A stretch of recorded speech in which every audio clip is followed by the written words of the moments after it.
Happy, jeune femme nigériane de 21 ans, est officiellement sous la protection de l'État français. Victime d'un réseau mafieux, il y a 2 semaines, elle reçoit cette lettre de la préfecture. Madame, je vous informe que vous êtes autorisée à bénéficier du parcours de sortie de la prostitution. Le parcours est autorisé pour une durée de 6 mois. C'est comme un contrat moral passé entre nous.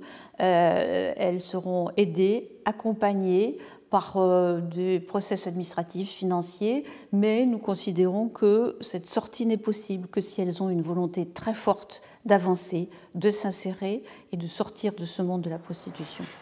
Le parcours comprend une allocation de 330 € par mois, une aide au logement, des cours de français, un suivi médical et psychologique, l'accès à la formation professionnelle.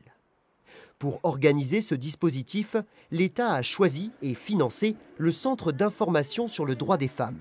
Florence Briol, sa directrice, avait présenté 4 dossiers. Un seul est retenu pour l'instant.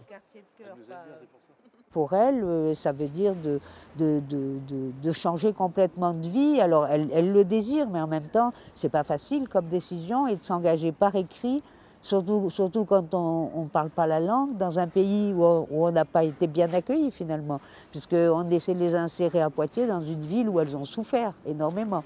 MSA, AIDS, CIDFF, Médecins du Monde. Happy est aujourd'hui bien entourée. Mais depuis 1 an, elle ne doit son salut qu'aux seuls membres de l'association des Amis des femmes de la Libération.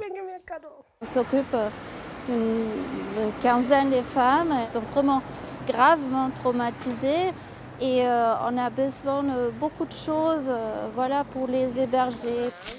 Happy, elle, en échange de son engagement, va recevoir une autorisation provisoire de séjour de 6 mois.